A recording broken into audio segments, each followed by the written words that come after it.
নমস্কার। আজকে আমরা শুনছি বিভূতিভূষণ বন্দ্যোপাধ্যায়ের মরফোলজি। গল্পটি ভালো লাগলে লাইক, শেয়ার এবং মতামত জানানোর অনুরোধ রইল। আর যারা এখনো চ্যানেলটি সাবস্ক্রাইব করেননি তাদের কাছে অনুরোধ চ্যানেলটি সাবস্ক্রাইব করে চ্যানেলের বন্ধু হয়ে থাকার। আজকের গল্প মরফোলজি। নির্মলার সঙ্গে মেডিকেল কলেজে যেদিন ঢুকি সেদিনই প্রথম দেখা। আমি আইএসসি পাশ করে মেডিকেল কলেজে ঢুকেছি। বয়স 19। চোখে প্রথম যৌবনের রঙিন নেশাটেশা একেবারেই ছিল না বললে ভুল বলা হবে। যতই কেন অধ্যয়ন পরায়ণ ভালো ছেলে হই না কেন, সেই নেশার ঘোরেই বোধহয় নির্মলাকে স্বর্গের দেবী বলে মনে হলো প্রথম দর্শনেই। ছিপছিপে সুন্দর মেয়ে, টানা টানা চোখ, জোড়া ভুরু, দিব্যি দেখতে মুখখানি। নীল রঙের শাড়ি পরনে, গায়ে ফুলহাতা ব্লাউজ, সরু চুড়ি কগাছা হাতে, চোখে মুখে একটা দীপ্ত বুদ্ধির ছাপ। নারী সুলভ লজ্জা তার মধ্যে মোটেই নেই। আছে বিদ্রোহিণীর উগ্র চ্যালেঞ্জ। আমার মনে হতো ওর সতর্ক ও সজাগ দৃষ্টি পুরুষ জাতকে চ্যালেঞ্জ করছে যে আমার সঙ্গে বেশি ঘনিষ্ঠতা করতে এসো না, আমি সেই ধরনের মেয়ে নই, খবরদার। সেই জন্যে যত দিন যেতে লাগলো তত আমি ওর দিকে বেশি আকৃষ্ট হয়ে পড়তে লাগলাম। তখন জানি নে যে আমার জীবনটা একেবারে মাটি করে দেবার জন্যে ও এসেছে। কার জন্যে আজ আমি এই 45 বছরের প্রৌঢ়তায় পদার্পণ করেও অকৃতদার, সন্তান সন্ততিহীন, ছন্ন ছাড়া লক্ষ্মী ছাড়া মানুষ? কার জন্যে সারা জীবন তৃপ্তি পেলুম না, সুখ পেলুম না, আপনার বলতে কাউকে পেলুম না? টাকা রোজগার করতে হয় করে যাচ্ছি, খেতে হয় খেয়ে যাচ্ছি, কলেজে অধ্যাপনা করতে হয় করে যাচ্ছি। জীবনের না আছে কোনো উদ্দেশ্য, না আছে কোনো অবলম্বন। শুনেছি অনেকের এরকম হয়, প্রেমের নেশায় পড়ে অল্প বয়সে সে নেশা কাটিয়েও ওঠে, কিন্তু আমার মতো এমন উচ্ছন্ন যায় কে? যা সেসব কথা। কেমন করে কি হলো তা বলি। আমাদের ক্লাসে অনেকগুলি মেয়ে ছিল। কেউ বিএসসি, কেউ আইএসসি পাশ করে এসে মেডিকেল কলেজের ফার্স্ট ইয়ারে ভর্তি হয়েছিল। 5টি মেয়েকে আমার আজও বেশ মনে আছে। একজনের নাম শকুন্তলা সেন, শ্যামবর্ণ, দোহারা চেহারা, বড় বড় চোখ ও মুখশ্রী মন্দ নয়। হাতের কবজির কাজটা বড্ড মোটা বলে মনে হতো। শকুন্তলা ছিল বড় শান্ত মেয়ে, কোনো দিকে চাইতো না, এক মনে প্রফেসরের বক্তৃতা শুনে নোট করে যেত। একজনের নাম সুনীতি, তার উপাধি আমার মনে নেই। ওর রং ছিল খুব ফর্সা, গোল চাঁদের মতো মুখখানা, ফ্ল্যাট টাইপের মেয়ে, ক্লাসের ছেলেদের নাচিয়ে নিয়ে বেড়াতো। একটির নাম ছিল মহামায়া বন্দ্যোপাধ্যায়, সেকেলে নাম কিন্তু বড্ড একেলে মেয়ে। সুন্দরী হিসেবে মন্দ নয়, অতি চমৎকার গঠন, পারিপট্ট শরীরের, খুব শৌখিন, চোখে চশমা, কথায় কথায় হেসে লুটিয়ে পড়ত। এটিও ফ্ল্যাট টাইপের মেয়ে। মহামায়ার সঙ্গে একসঙ্গে আসতো। ওরই কিরকম বোন হয় চপলা বন্দ্যোপাধ্যায়। দেখতে শুনতে মহামায়ার চেয়েও ভালো, কিন্তু বড় নিরীহ, ভালো মানুষ, সাত চড়ে কথা বের হতো না। আরেকটি গরিব ঘরের মেয়ে ছিল, ওর নাম বেলা চক্রবর্তী। মোটা সোটা ফর্সা, সাদা সিধে সুতির শাড়ি পরে আসতো, সাদা ব্লাউজ, ফুলহাতা। সকলের সঙ্গে মিশত, সকলের সঙ্গেই হেসে কথা বলতো। বুদ্ধিশুদ্ধি একটু কম বলেই মনে হতো। এদের সকলের বয়স 19-20-র মধ্যে। সেদিক থেকে আমরা প্রায় সকলে সমবয়সী, 1-8 বছরের বেশি বা কম। শকুন্তলা ছাড়া, তার বয়স ছিল আমাদের চেয়ে 3-4 বছর বেশি। আমরা আড়ালে নিজেদের মধ্যে বলতাম শকুন্তলা দি। যেমন হয়ে থাকে। ক্লাস শুদ্ধ ছেলে ঝুঁকে পড়লো মেয়েদের দিকে, যে যার সঙ্গে জমিয়ে নিতে পারে প্রাণপণে চেষ্টা করতে লাগলো। মাস 2 অগ্রসর হয়নি। ফার্স্ট ইয়ার এমবি ক্লাস, এরই মধ্যে বেঁধে গেল প্রণয়ের জন্য প্রতিদ্বন্দ্বিতা, ঝগড়া, রেষারেষি। এক এক মেয়ের পেছনে 4-5টি বা ততোধিক ছেলে। থার্ড ইয়ার ক্লাসে সেবার বিখ্যাত সুন্দরী ফিরিঙ্গি মেয়ে মিস ইভ শ্যাম পড়তো।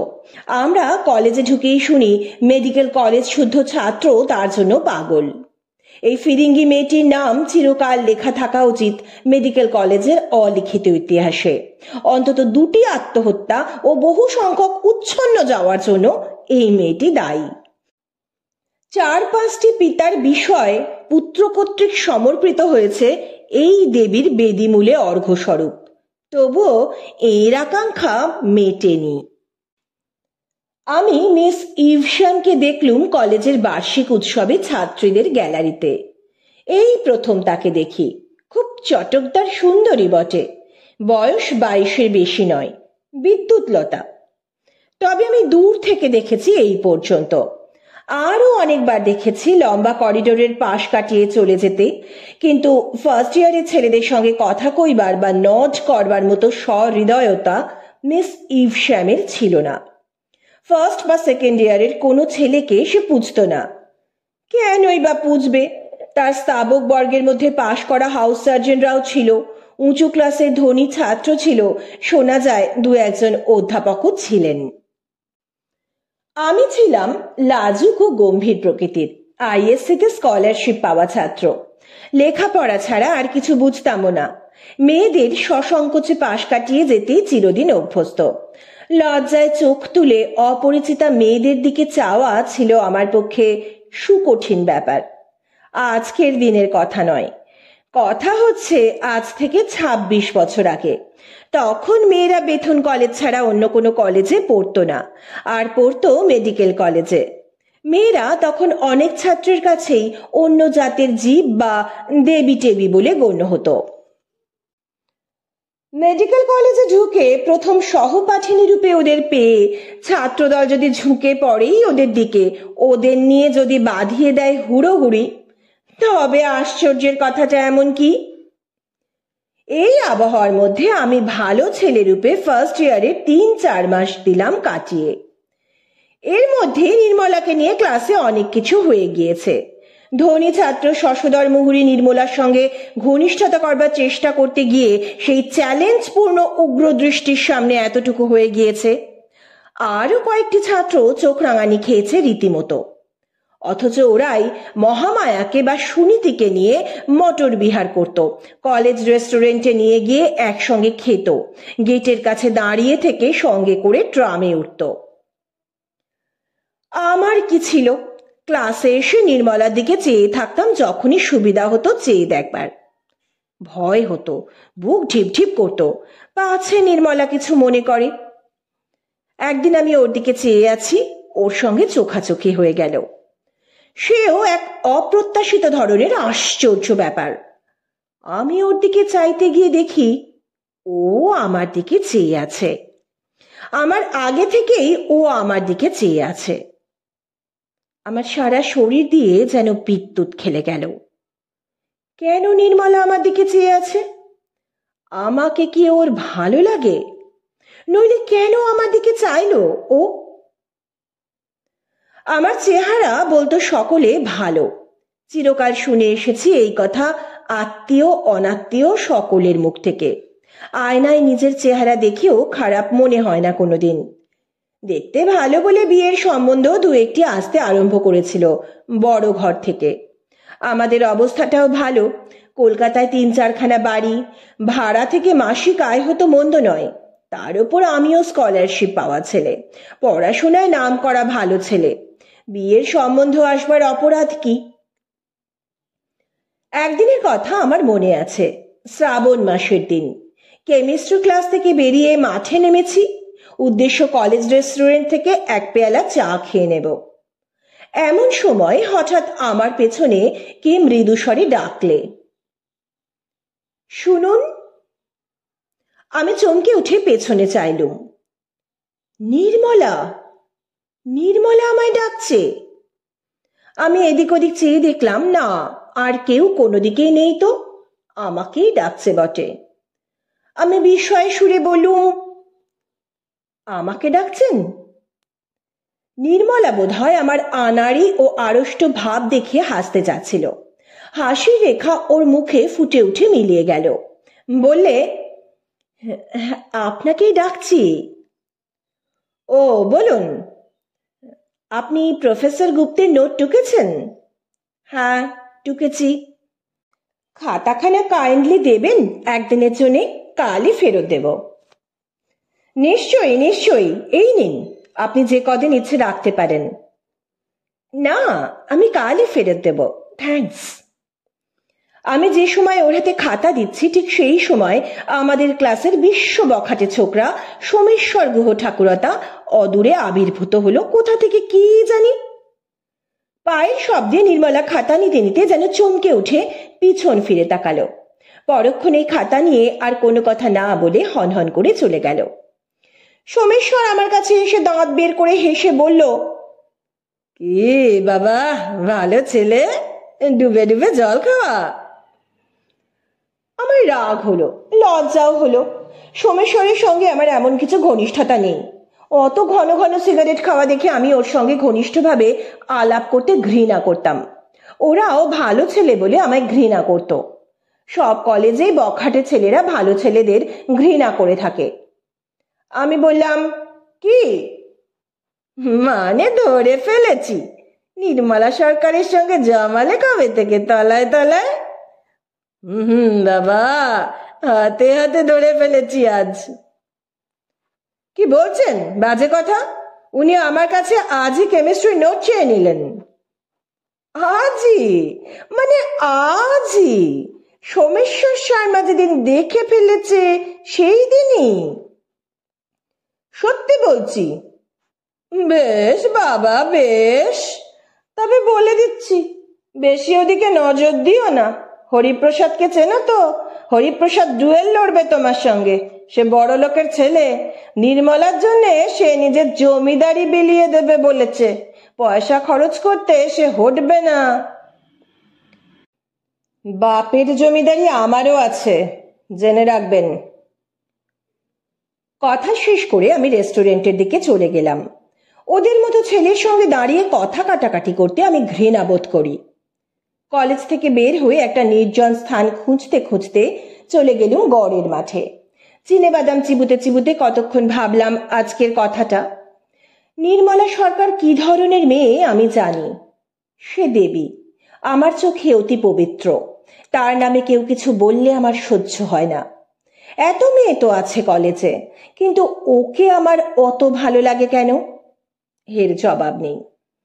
সেই নির্মলা আজ আমার সঙ্গে কথা বলছে, নিজের থেকে নোট চেয়ে নিয়ে গেল।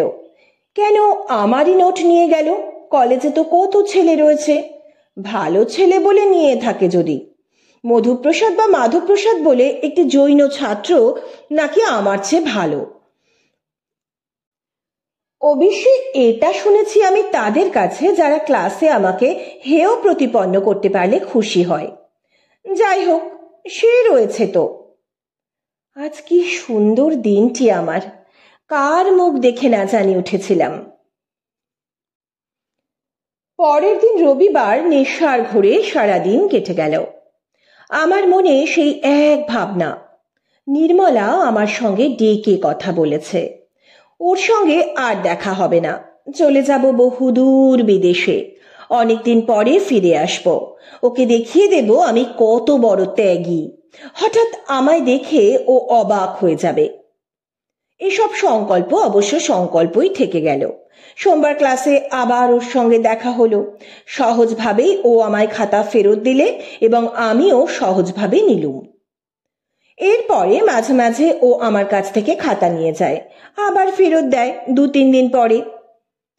আমি ভাবি ওকে একদিন নির্জনে দেখা করতে বলবো, কিন্তু খাতা ফেরত নেবার সময় মুখ শুকিয়ে যায়, বুক ঢিপ ঢিপ করে, কোনো কথাই মুখ দিয়ে বেরোয় না, কোনো একটি কথাও বেরোয় না।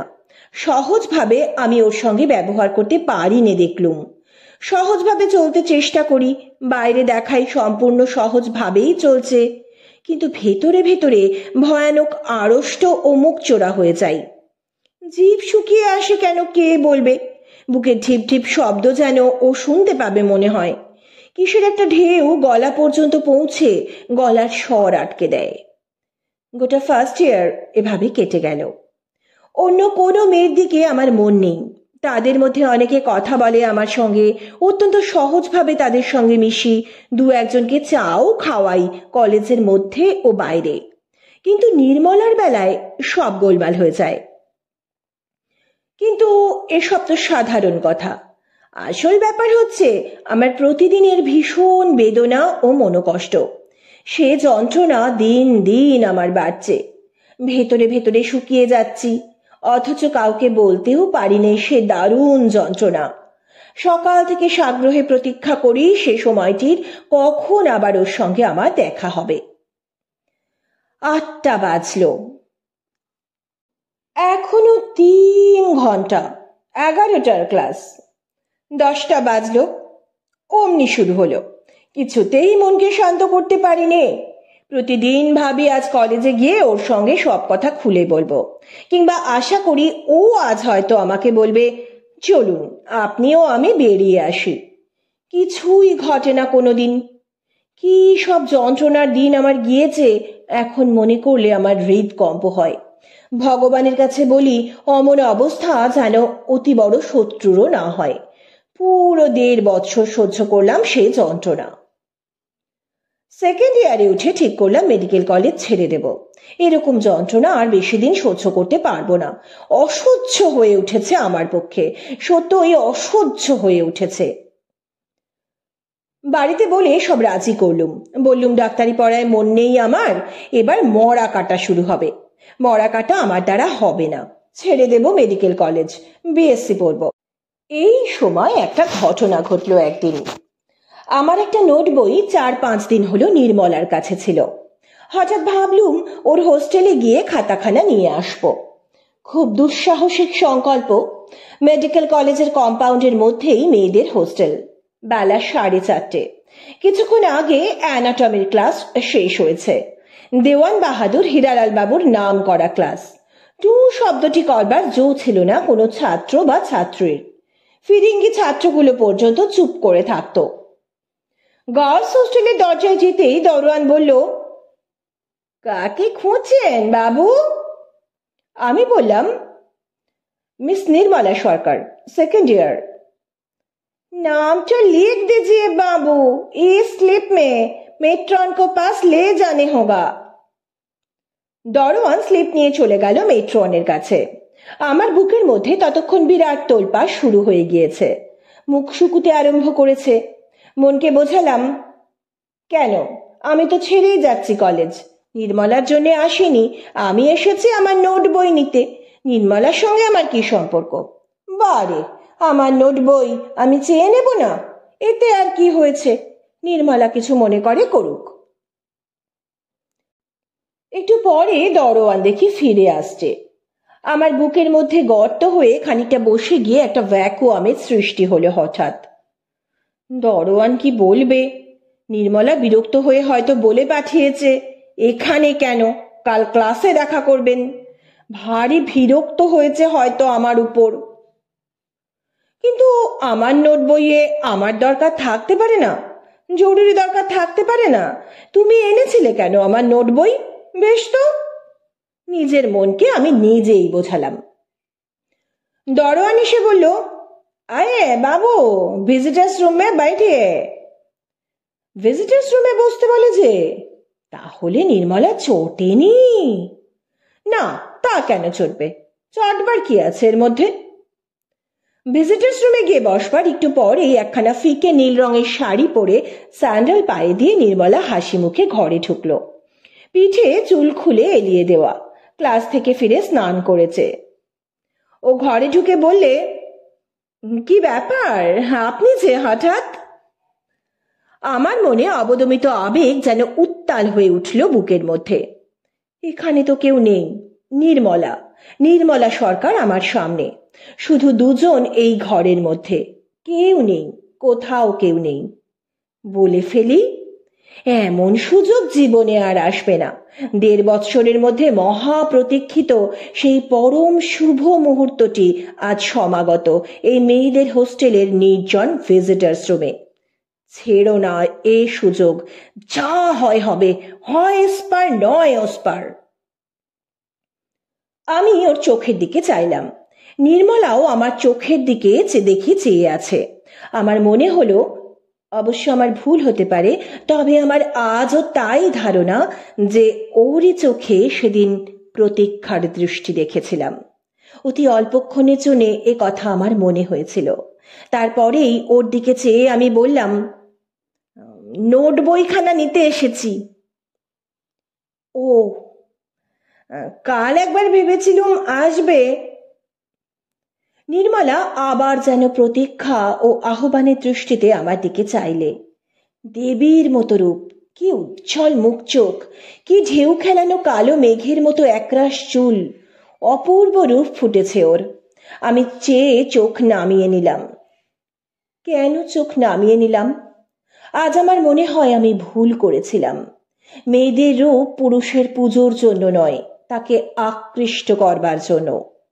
নির্মলা আশা করে এসেছিল সেদিন। ওর আশা আমি ভঙ্গ করেছিলুম সেদিন নিজের ভীরুতার জন্য। নির্মলা বললে, তবে এলেন না কেন? আসতে পারিনি শেষ পর্যন্ত, কাজ ছিল। আরেকটি আশ্চর্য কথা ও বললে। সে কথা ও যে আমাকে বলবে এমন আশা করিনি, তবুও বলি। এ কথার গুরুত্ব তখন তত বুঝতে পারিনি, পরে যত পারলাম। ও বললে, কাজ থাকলে বুঝি আমার কাছে আসা যায় না? আমি শুধু বোকার মতো হাসলাম। নির্মলা আবার বললে, বলুন না। না না না, তাই দেরি হয়ে গেল কি না? আমার উত্তরের বিশেষ কোনো মানে হয় না, অসংবদ্ধ প্রলাপ। কিসের দেরি হয়ে গেল? নির্মলা বলল, না দেরি হয়নি, এমনি বলছি। আপনি অদ্ভুত লোক। কেন? কেন আপনাকে কি বোঝাবো, নিজে বুঝতে পারেন না? বসুন, আমি খাতাখানা আনি। আমি তো বুঝতে পারলুম না কিসে আমি অদ্ভুত লোক হলাম। নির্মলার এ কথার মানে কি? একটু পরেও ফিরে এলো, এসে একটি অদ্ভুত কাণ্ড করলে। খাতাখানা আমার হাতে দিয়ে হঠাৎ ঈষৎ নিচু হয়ে যেন আমার দিকে এগিয়ে ঝুঁকে পড়ে আমার মুখের উপর দৃষ্টিপাত করে মুখ সরিয়ে নিলে, আর মুখ ফিরিয়ে নিয়েই সরে গেল, আর খিলখিল করে হেসে উঠল। আমার মাথা ঘুরে উঠল। গম্ভীর ও সংযত মেয়ে নির্মলা ক্লাসের মধ্যে, তার একই লীলা। আমি খাতা হাতে নিয়ে উঠে বললুম, তবে আজ আসি। নির্মলার মুখের হাসি মিলিয়ে গেল। বললে, বসুন না। যাই, বেলা গিয়েছে, কাজ আছে বাড়িতে। চললেন তাহলে? ডিসেকশন রুমে দেখা হবে কাল তো? হ্যাঁ, আজ যাই। কাল ডিসেকশন রুমে আসবেন তো? ঠিক আসবো। নির্মলা ফটক পর্যন্ত এগিয়ে এলো। আমি টলতে টলতে বাইরে এলাম। বাইরে এসে বাড়ি যাবার পথে কতবার ভাবলাম নির্মলার এ অদ্ভুত আচরণের অর্থ কি। ও তো অতি গম্ভীর মেয়ে, অন্য কারো সঙ্গে তো কথাই কয় না ভালো করে। আমাকে কি অন্য চোখে দেখে? কি জানি। বাড়িতে তখন আমার বিয়ের জন্য খুব পীড়াপিড়ি চলছে। বিয়ে করা আমার পক্ষে অসম্ভব। নির্মলা আমার চোখে ও মনে জল জল করছে। অন্য মেয়েকে ওর আসনে বসাতে হবে। নির্মলা খুব বড় লোকের মেয়ে, অভিজাত ও উচ্চশিক্ষিত পরিবারের মেয়েও। আমি খোঁজ নিয়ে দেখেছি, ওকে পেতে যাওয়া মানে বামন হয়ে চাঁদে হাত। আমার মতো একজন নগণ্য ছেলেকে মেয়ে দেবে ওর মা বাপ? আমি কলেজ ছেড়ে দিলাম। কলেজে তিলে তিলে দগ্ধ হতে পারবো না আমি। মেডিকেল কলেজে মরা কাটা আমার দ্বারা হবে না। বিএসসি পড়লুম, প্রথম শ্রেণীর অনার্স পেলুম। এমএসসিতে দ্বিতীয় শ্রেণী বটে, কিন্তু সেবার আমার বিষয়ে প্রথম শ্রেণীতে কেউ ছিল না। কলকাতায় একটা কলেজের অধ্যাপকের চাকরি জুটে গেল সহজেই। ডেপুটি ম্যাজিস্ট্রেট হওয়া কঠিন হতো না, কিন্তু আমি নির্ঝঞ্ঝাটে কাটাতে চাই জীবন। পয়সার অভাব নেই আমার ভগবানের ইচ্ছায়। কার জন্যেই বা অত খাটতে যাব? না বিয়ে থাওয়া, না ছেলে পুলে, বেশ আছি। নির্মলার কথা ভুলিনি, তার জন্যই বিয়ে করতে পারলুম না। এই যে কি টান, কি মোহ, কি করে বলবো, মন থেকে কিছুতেই তাড়াতে পারলাম কই। নির্মলার বিয়ে হয়েছিল একজন বিলেত ফেরত ডাক্তারের সঙ্গে, নিজে সে একজন লেডি ডাক্তার। একবার তার সঙ্গে দেখা হয়েছিল কিভাবে তা বলি। লেডি ডাফরিন হাসপাতালে নির্মলা তখন কাজ করে, আমি জানতাম। রোজ কলেজ থেকে বেরিয়ে লেডি ডাফরিন হাসপাতালের কাছে এসে মুখ উঁচু করে করে দাঁড়াই, সম্পূর্ণ অকারণে। কেন দাঁড়াই নিজেই তা জানি নে। কলেজের ছুটির পর পা দুখানার গতি হয় লেডি ডাফরিন হাসপাতালের দিকে, আপনিই হয়। যে সময়ের কথা বলছি তখনও নির্মলার বিবাহ হয়নি। একদিন ওই রকম অভ্যাস মতো এসে দাঁড়িয়েছি স্কটস লেনে হাসপাতালের ঠিক নিচে। এমন সময় এলো বর্ষা, সেটা ছিল আশ্বিন মাস। আমার কাছে ছাতি নেই, ছাতি বওয়া আমার অভ্যাস নেই। দাঁড়িয়ে ভিজছি, সরে যেতে ইচ্ছে করছে না। ভিজে যাচ্ছে, তবুও কিসের আশায় চাতক পাখির মতো আকুল আগ্রহ নিয়ে মুখ উঁচু করে দাঁড়িয়ে অসারে ভিজছে। বোধ হয় সাধনার কঠোরতায় সিদ্ধি আসে সর্বসিদ্ধিদাতা ভগবানের কাছ থেকেই। তিনি দক্ষিণ পানি প্রসারিত করে অকপট সাধনার ফল হাতে হাতে দেন। তাই সব সাধনার এত নাম আমাদের দেশে, রাতারাতি সিদ্ধি লাভ। সব সাধনা টপ সাধনা যাকে। আমার ফল এলো সম্পূর্ণ অপ্রত্যাশিত ভাবে। এখনো তা ভেবে অবাক হয়ে যাই। হঠাৎ রাস্তার দিকে জানলা খুলে গেল হাসপাতালের দোতলায়। একটি মেয়ে উঁকি মেরে রাস্তায় আমার দাঁড়িয়ে থাকা অবস্থায় দেখলে। আমি চিনলাম, সে নির্মলা। নির্মলা কিন্তু আমাকে একবার দেখেই হাত দিয়ে এগিয়ে যেতে ইঙ্গিত করেই জানলা থেকে তক্ষুনি সরে গেল। আমি তো অবাক। আমার রক্ত তখন দ্রুত স্রোতে বুকের দিকে ঠেলে উঠছে। আমি তাড়াতাড়ি এগিয়ে গেলাম। হাসপাতালের গেটের কাছে নির্মলা দাঁড়িয়ে আছে, হাতে একটা ছাতি। আমি এগিয়ে গেলাম। কতকাল পরে দেখা। ও হাত জোর করে বললে, নমস্কার, কোথায় আছেন, কি করছেন, কতদিন পরে দেখা। হ্যাঁ হ্যাঁ তাই। কি করছেন আজকাল? কলেজ প্রফেসরই করি, ছুটির পথে এ পথে আসছিলাম, তাই বৃষ্টি এলো হাসপাতালের কাছে, ওই জায়গায়, তাই। এমএসসিতে তো ব্রিলিয়েন্ট রিসার্চ করেছিলেন, বিলেত গেলেন না কেন? আপনি তো স্টেট স্কলারশিপ পেতেন। না, কি হবে গিয়ে। পরক্ষণেই সংশোধন করে নিয়ে বললাম, বাবার শরীর খারাপ, আপনি এখানে কি করছেন? রেসিডেন্ট হাউস সার্জন, আমি তো 8 বছর পাশ করে বেরিয়েছি। নির্মলার দিকে চেয়ে দেখলাম ভালো করে।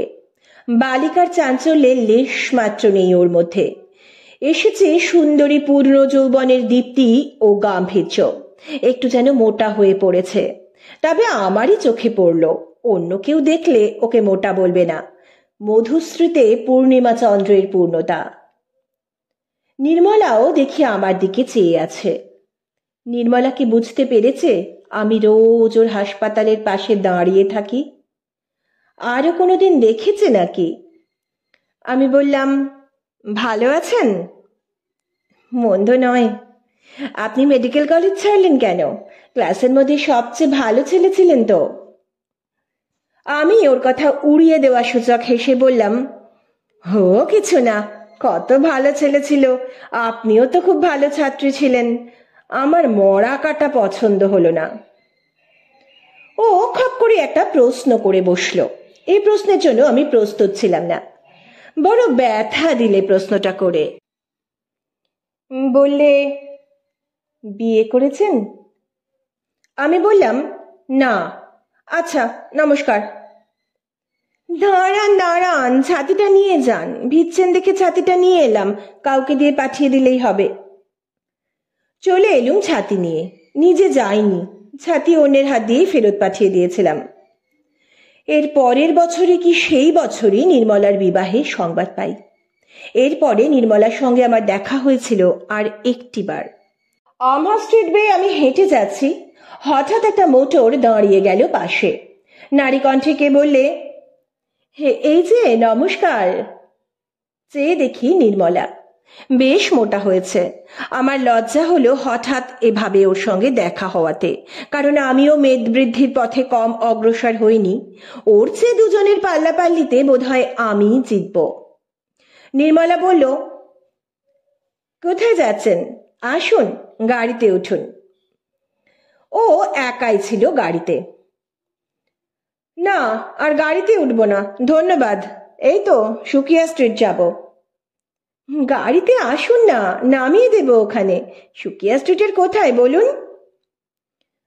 না না, থ্যাঙ্কস। ওই তো পাশের গলি, মোড়ের মাথায়। কতটুকু? নমস্কার। আমার অসহ্য হলো, আর দাঁড়াতে পারলুম না। নিজে মোটা হয়েছি বলে লজ্জাও হলো ওর সামনে দাঁড়াতে। এরপর আর ওর সঙ্গে দেখা হয়নি। সে আজ বহু বছরের কথা, 17-18 বছর আগের কথা। দিন যায় যত, নির্মলার কথাও তত ভুলি। ক্রমে নির্মলার ছবিও অস্পষ্ট হয়ে এসেছে। এমন সময় সেদিন এক ব্যাপার হয়ে গেল। মাসখানেকও হয়নি, আমাদের কলেজে বিএসসি প্র্যাকটিক্যাল পরীক্ষা হচ্ছে। অন্য কলেজের কয়েকটি মেয়ে পরীক্ষা দিচ্ছে। মেয়েদের পরীক্ষা আমি তত্ত্বাবধান করছি ও পাহারা দিচ্ছি সেই রুমে।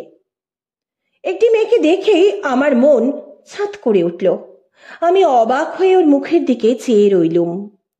এর মুখ আমার সুপরিচিত। মনে হলো অনেক দিন আগে একে চিনতাম। আমি ওর মুখের দিকে চেয়ে ভাবছি, একে কোথায় দেখেছিলাম প্রথম যৌবনের কোনো দিন।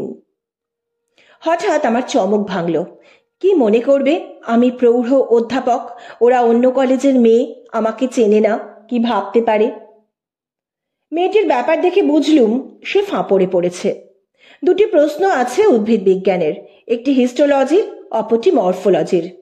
মেয়েটি একটি লতার অংশ সরু করে কেটেছে, কিন্তু কিছুতেই সেটাকে রাঙাতে পারছে না।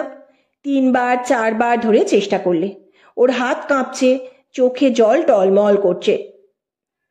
আমি দেখলুম মেয়েটি এ কাজ কখনো মন দিয়ে করেনি। সিনেমা দেখে বেরিয়েছে, ক্লাসে ফাঁকি দিয়ে এসে এখন নিজেই ফাঁকে পড়ে গিয়েছে। কাছে গিয়ে বললুম, কি হচ্ছে খুকি? মেয়েটি কাঁদো কাঁদো সুরে বলল, সেকশনটা স্টেইন নিচ্ছে না, জড়িয়ে জড়িয়ে যাচ্ছে। আমি হেসে বললাম, তুমি কোন কলেজের স্টুডেন্ট? Scottish church. সেকশন কাটতে শেখনি তো? অত মোটা করে সেকশন কাটে? তাছাড়া দেখছো না এ লতায় লাল হরহরে আঠা রয়েছে, ওটা অ্যালকোহলে ধুয়ে না নিলে কখনো স্টেন নেয়। ওটা অ্যালকোহলে ওয়াশ করে নাও। মেয়েটি আমার কথায় অ্যালকোহলে ধুতে গেল, কিন্তু মা লক্ষ্মী দেখলুম সিনেমা দেখেই কাটিয়েছেন, লেখাপড়া কিছুই করেননি। বললাম, ও কি হচ্ছে? তুমি অ্যালকোহলে ধুতে জানো না? গ্রেডে তোলো, নইলে সেকশনটা গুটিয়ে যাবে যে। আগে 20, তারপরে 50, তারপরে 70, তারপরে 90, তারপর অ্যাবসলিউট অ্যালকোহলে তোলো। কেন? লাইজল দিয়ে ধুয়ে ফেলবো না? পাগল, লাইজল দিয়ে এখন ধোবে কেন? অ্যাবসলিউট অ্যালকোহলে আগে তোলো। ওর হাত কাঁপছে, কখনো এ কাজ করেনি। গ্রেডে তোলা কাকে বলে তাই ভালো করে শেখেনি হাতে কলমে করতে। আমার মায়া হলো। বলুম, ছেড়ে দাও খুকি, তুমি মরফোলজি কোয়েশ্চেনটা ট্রাই করো, আমি দেখছি। আমি ল্যাবরেটরির হেড অ্যাসিস্ট্যান্ট নরেনকে ডাকলুম। নরেন আমারই ছাত্র। তাকে বললাম, নরেন, এই সেকশনটা মাউন্ট করে নিয়ে এসে দাও তো। নরেন আমার মুখের দিকে চেয়ে দেখে সেকশনটা হাতে নিয়ে চলে গেল। হয়তো ভাবলে প্রৌঢ় অধ্যাপকের এ দুর্বলতা কেন, সুন্দরী মেয়ে দেখে তাকে পরীক্ষায় বেআইনি সাহায্য করছেন। একটু পরে নরেন বেশ চমৎকার ভাবে নিপুণ হস্তে সেকশনটা স্লাইডের উপর বসিয়ে কানাডা বালবাম দিয়ে বন্ধ করে আমার হাতে এনে দিল। আমি নিয়ে গিয়ে বললাম, এই নাও খুকি। তার প্রশ্নের উত্তর বেআইনি ভাবে পেয়ে মেয়েটি কৃতজ্ঞতামূলক হাসলে। অনেক দিন আগে এ হাসি কোথায় দেখেছি। এ হাসি আমার কুয়াশাচ্ছন্ন জীবন দিনের প্রথম অরুণ রাগের হাসি। বিস্তৃত অরুণ রাগের সেই শুভক্ষণটি আজও কি ভুলেছি? মৃদু কৌতূহলী সুরে প্রশ্ন করলুম, তোমার নাম তো নীলিমা বসু লেখা রয়েছে, তোমাদের বাড়ি কোথায়? লোয়ার সার্কুলার রোডে। ডাক্তার বিভাস বসুকে চেনেন? ডাক্তার বি বসু, আই স্পেশালিস্ট? হ্যাঁ, তিনি আমার বাবা। ও। আমার মাথা ঘুরে উঠল। ডাক্তার বিভাস বসু নির্মলার স্বামী।